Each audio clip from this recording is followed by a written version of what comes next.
कृष्णा, राधे राधे। आप सभी का बहुत बहुत धन्यवाद मेरे चैनल पर आने के लिए। आज की वीडियो में मैं आप सबके लिए श्रावण मास की कथा का 10वां अध्याय लेकर आई हूँ।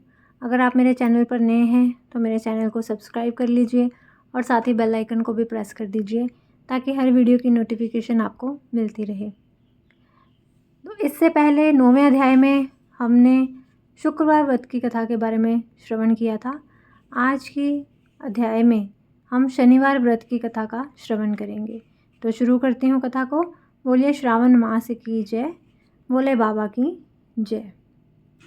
भगवान श्री महादेव ने सनत कुमार से कहा कि हे सनत कुमार, अब मैं तुमसे शनिवार के व्रत की विधि कहूँगा, जिसके करने से मनुष्य को मंदता नहीं होती।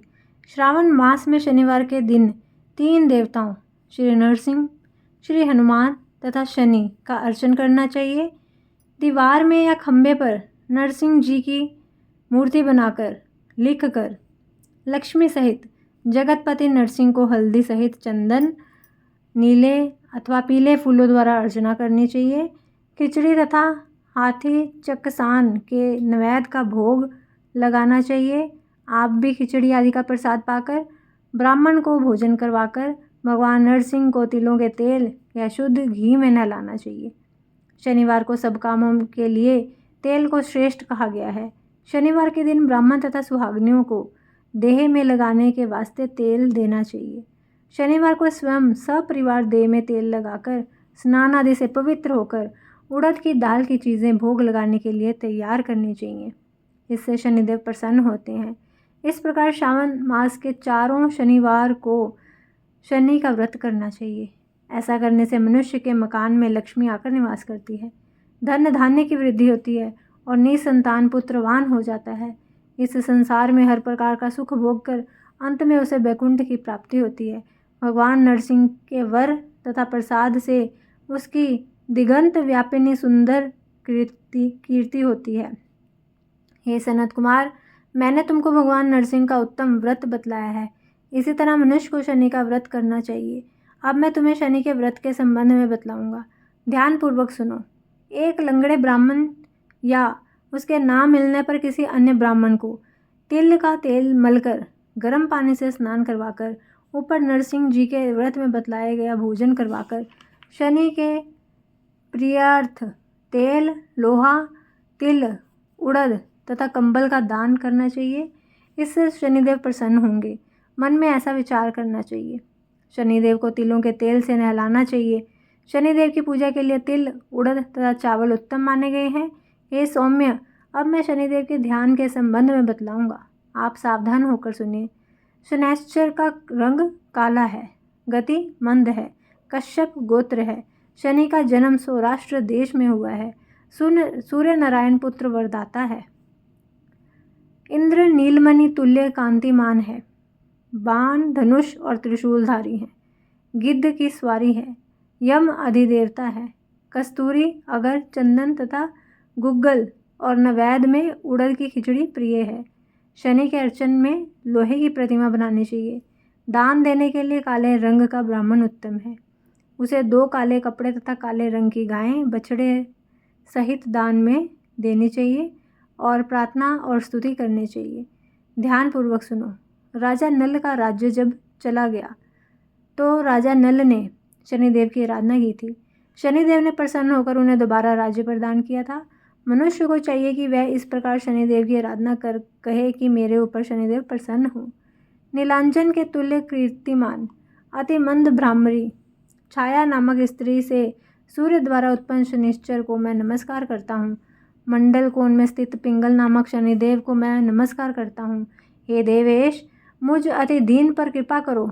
इस प्रकार स्तुति द्वारा बारंबार प्रणाम करना चाहिए। शनिदेव के अर्चन में शन्नो देवी इस मंत्र का स्मरण करें। 3 वर्णों के लिए वैदिक मंत्र तथा शूद्र के लिए नाम मंत्र कहा गया है। जो प्राणी सावधान मन से विधि द्वारा शनिदेव का अर्चन करता है उसे स्वप्न में भी किसी प्रकार का भय नहीं सताता। हे सौम्य, तो मनुष्य को इस प्रकार व्रत को जो करेंगे और श्रावण मास के प्रत्येक शनिवार को भक्ति सहित अर्चन करेंगे, उन्हें यहाँ शनि द्वारा कभी पीड़ा नहीं पहुँचेगी। शनि जन्म राशि से पहले, दूसरे, चौथे, 5वें, 7वें, 8वें, 9वें तथा 12वें स्थान में हो तो सदा पीड़ा पहुँचाते हैं। उनकी शांति के लिए मनुष्य को शामग्नि मंत्र का जाप करना चाहिए और शनि की प्रसन्नता के लिए इंद्र नीलमणि का दान करना चाहिए। हे विप्र, अब मैं तुम्हें श्री हनुमान जी को प्रसन्न करने की उत्तम विधि बताऊंगा। श्रावण मास में शनि के दिन श्री हनुमान जी के प्रीत्यर्थ अभिषेक तिलों के तेल द्वारा रुद्र मंत्रों से करना चाहिए। तेल मिश्रित सिंदूर को उनकी देह में लगाना चाहिए। जपा, अर्क और मंदार माला से अर्चन करके नैवेद्य के लिए उड़द के बड़े तथा अन्य उपचारों द्वारा यथाशक्ति भक्ति तथा श्रद्धा द्वारा अर्चन करना चाहिए। हनुमान, अंजनीसुत, वायुपुत्र, महाबली, रामेष्ट, फाल्गुन सखा, पिंगल, अमित विक्रम, अवधिक्रमण, सीता शोक विनाशक, लक्ष्मण प्राण दाता तथा दशग्रीव दर्पहा, इन 12 नामों को जो सुबह उठकर पढ़ता है उस मनुष्य को कभी कष्ट की अनुभूति नहीं होती तथा उसको संपूर्ण ऐश्वर्य प्राप्त होता है। इस प्रकार श्रावण मास के शनिवार को जो मनुष्य हनुमान जी की आराधना कर लेता है उसका शरीर वज्र के तुल्य मजबूत हो जाता है और कार्य करने में तेजवान हो जाता है। वह बुद्धि विवेक से विभूषित हो जाता है, उसके शत्रु नष्ट हो जाते हैं और मित्रों की वृद्धि हो जाती है। श्री हनुमान जी के प्रसाद से वह पराक्रमी तथा वैभवशाली हो जाता है।